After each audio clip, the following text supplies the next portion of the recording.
فەرهاد زیرەک پایسکل سوارە دەوڵەمەندەکە.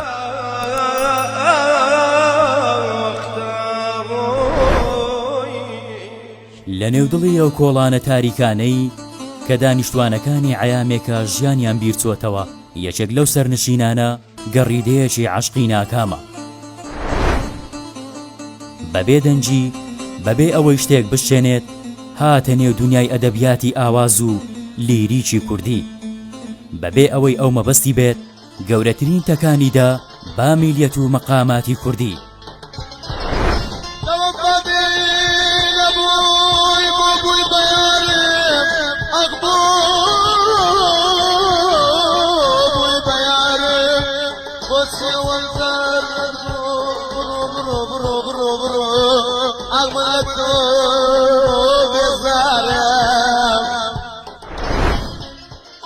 کەمێنە و هونەرمەندانەی لا تەبەقەی سیدا بتوانن ئەدای مەقام بکەن بە ئاسوودەی مەقام بچڕن. هەرەوەندەنا بەڵکو لەرینەوەیەک بەدەنجی دەکا لە ماوەی زەمەنی هەناسە درێژەکانیدا پاساریەکان هێلانەکانیان جێدەهێڵن بە دوای معشوقەکانیان دەگەڕێن.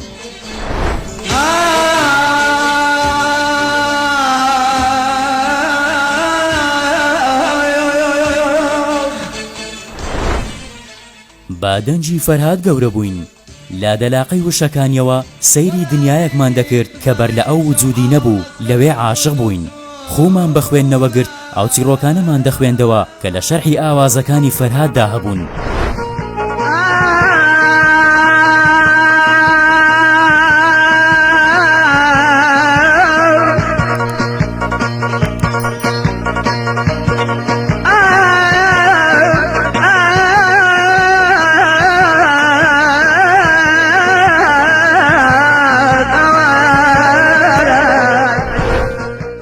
عاشقی ئەو کارەکتەرانە دەبووین کە بە غەریبی دەهاتن و لەو سەری بە غەریبی لێی دەردەچوون.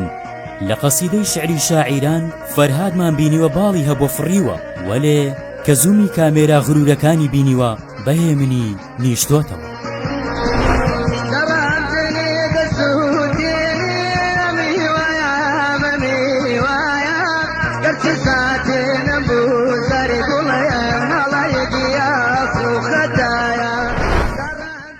فەرهاد زیرەک ناوی تەواوی فەرهاد عەلی تەهایە.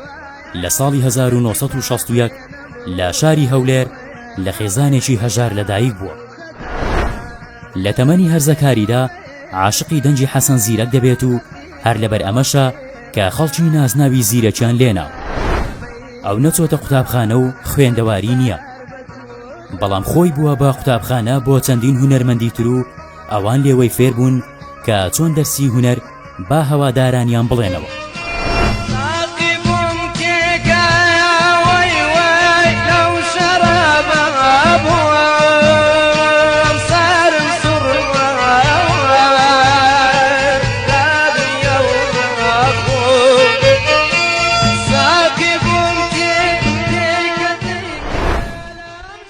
لە ساڵی 1977 لە تەمەنی 16 ساڵیدا یەکەم کاسێتی دەنجی خۆی بڵاو کردوتەوە.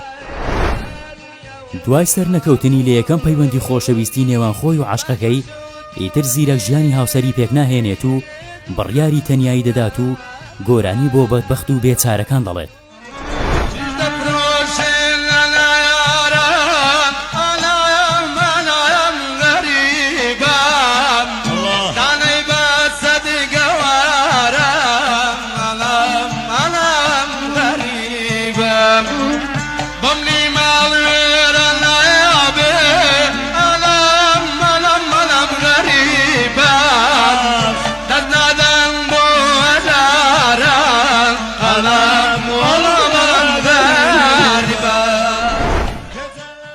دەنجی زیرەک یەکێکە لەو دەنگە ڕەسەنانەی کە هونەرمەند ئیبراهیم تاڵێس حەز بە دەنجی دەکات و گوێی لە گۆرانیەکانی گرتووە.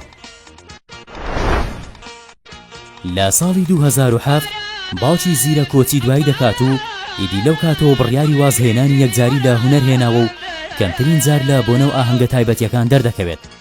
هەروەها لە ساڵی 2019 دایکیشی کۆچی دوایی دەکات و لەو کاتەوە زیرەک لە ماڵی دایکی کۆچکردووی لە گەڕەکی بەستە پیازەی شاری هەولێر بەتەنها ژیان بەسەر دەبات. هونەرمەندی ڕەسەنی هەولێر محەممەد ئەحمەد ئەربیلی لەبارەی فەرهاد زیرەکەوە دەڵێت. فەرهاد زیرەک هونەرمەندێکی زۆر گەورەیە، بەڵام بەداخەوە عمری خۆی بەبا کرد چونکە ڕۆژانە بەردەوام لە بۆنەوە ئاهەنگەکان گۆرانی بەگوێی خەڵکی دادەچڕێ بێ ئەوەی بچێتە ئەستۆدیۆ و تۆماری بکات.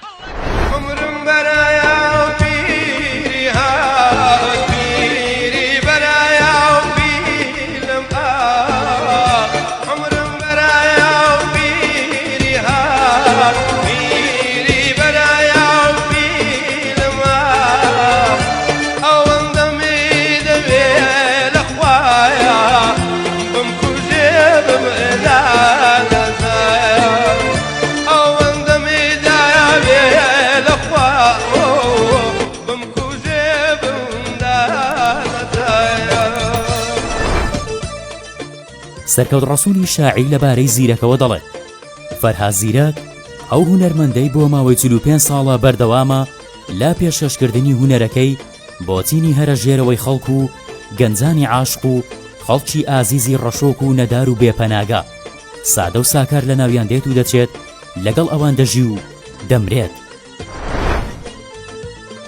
فەرهاد خاوەنی بیرکردنەوەیەکی کوردانە و هەولێریانەی ڕەسەنە، سەلیقەی هەڵبژاردننی ئاواز و ئەداکردنی مۆرچی تایبەتی خۆی هەیە و فەرهادانە دەناسرێتەوە. ئەو نەخوێندەوارە بەڵام سەلیقەی جیاکردنەوەی شعری جوان و باش لە خراپ و ناشعری هەیە.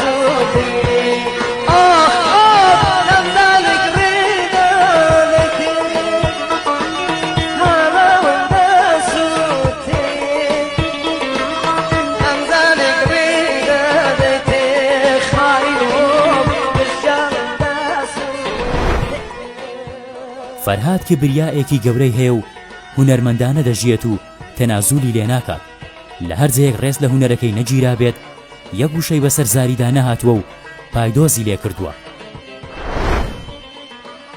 فەرهاد دەستی سەدان هونەرمەندی گۆرانی بێژی گرتووە و بەدەیەها ژەنیاری پێگەیاندووە و لە کاتی پێویست هاتۆتە جواب لەسەریان و قەت نەیویستوە بیان شتێنێتەوە، هەرچەندە ئەو هونەرمەندانە کەم و کورتوشیان هەبوو بێت پشتی گرتوونە. لە هەمووی سەرنج ڕاکێشتر ئەو ویقارە هونەریەیە کە هەیەتی و تایبەت بەخۆیەتی. بە بڕوای من فەرهاد دنیایەکی سەر بەخۆیە و کەس لە ئەو ناچێت و نایەوێت لە کەس بچێت.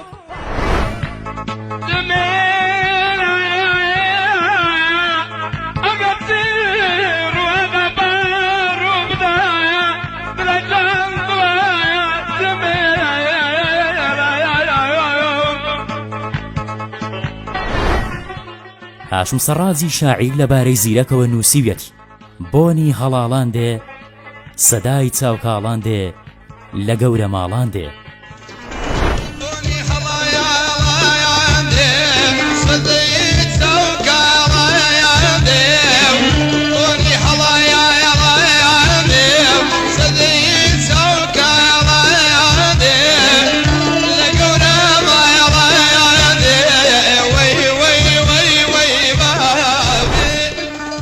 فەرهاد زیرەک خاوەن دەنگێکی خۆشی حەسرەتاویە، دەنجێک لە ساتەوەختی دڵتەنجیدا لە لەتە حەشیشێکی شین دەچێت و دڵ و دەرونی بیسەریان گوێگر بە نەشئەی دەنگ دەپڕوکێنێت و ڕۆ و چرکە خۆشەکانی ژیان و عشق و جوانی و مەینەتە قوڵەکانی دەبات.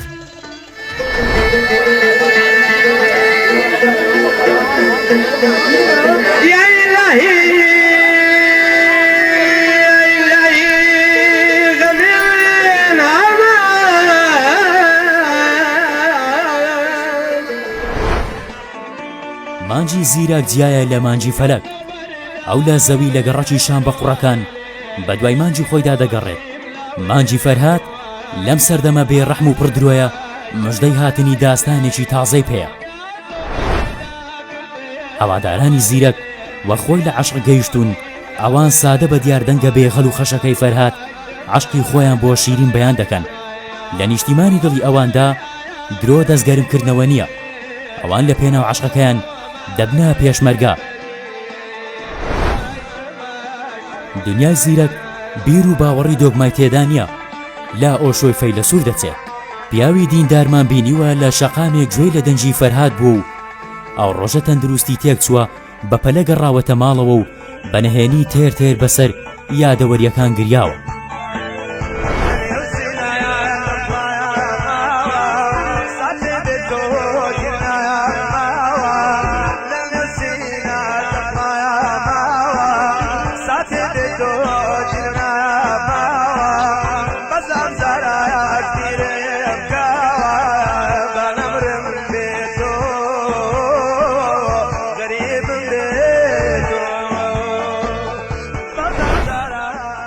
نوێشپێن هەبووە لە ڕکاتی چوارەمدا بووە بە دەنجی فەرهاد لەرزە لەرز گرتوویەتی و هاڕەی گریانی هاتووە. مامۆستا پێی گوتووە برای مسڵمان نوێژەکەت بکەوە. ئەوانەی نەش ئەی دەنجی فەرهاد مەستی کردوون زۆرن. خوێندکار هەبووە با دەنجی فەرهاد عەشقی میوزیک بووە، لا هونەرە جوانەکان بووە با فێرخواست، ئێستا مامۆستایە. هەیە دەنجی فەرهاد کردوویەتی بە دکتۆر، هەشە بووە بە معتاد. کرێکار هەبووە سەری لە دروشمەکانی مارکس دەرنەچووە، بەڵام بە دەنجی فەرهاد بووە بە تەنزیمی حیزبی شووعی. هەوادارانی فەرهاد لە کاتی پشوودا گوێ لە سرودە ئاگراویەکان ناگرن، بەڵام بە دەنجی فەرهاد عاشقی معشوقەکانیان دەبنەوە. ئەوان جانی خۆیان دەکەنە قوربانی بۆ سەروەربوونی کەرامەتیان. زۆر ڕاهەیە دەڵێن فەرهاد دەنگێکی یاخیە، عیامێکە لە تەنیاییدا گوێ لە فەرهاد ناگرین. زۆر دەترسین معتاد بە دەنجی ببینەوە و شەقێک لەو دنیا بەختەوەرە درۆز نەبدەین و دەرگای ماڵەکان جێبهێڵین و بۆ ئەبەد نەگەڕین.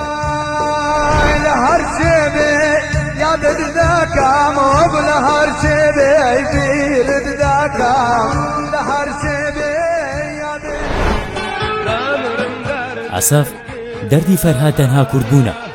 زۆر کەسی پێویژدان و نەزان هەیە دەیەوێ ئەو شێوازەی فەرهاد بێبایەخ پیشان بدات کەچی گەر لە ماڵەکانیان بگەڕێی بەدەیان کاسێتی زیرەک دەدۆزیتەوە. خەڵکەیە دەنجی فەرهاد لە شەودا بەنجی کردووە، لە ڕۆژدا لای هاوڕێکانیان ڕەخنەی لێگرتووە، بەڵام لە حەقیقەتدا فەرهاد چیرۆکێکی سەرکەوتووە، هەموو ڕۆژێک دەجێڕدرێتەوە. ئەو ئەسپی خۆی تاودا ئەوەی عەشق ناس و ویژدان دۆز بێت، تێدەگا فەرهاد چ دەنگێکی سەرسوڕهێنەری هەیە. ئێستاش کەس لە کۆدی ئەو دەنگە غەریب و حەسرەتاویە نەگەیشت. زیرەکی هەژار ئێستاش لە پیاسەی ئێوارانیدا سڵاو لەو ڕێبوارانە دەکات کە چاوەڕێک ڕابەرێکن تا نامەی یاریان بۆ بهێنێت.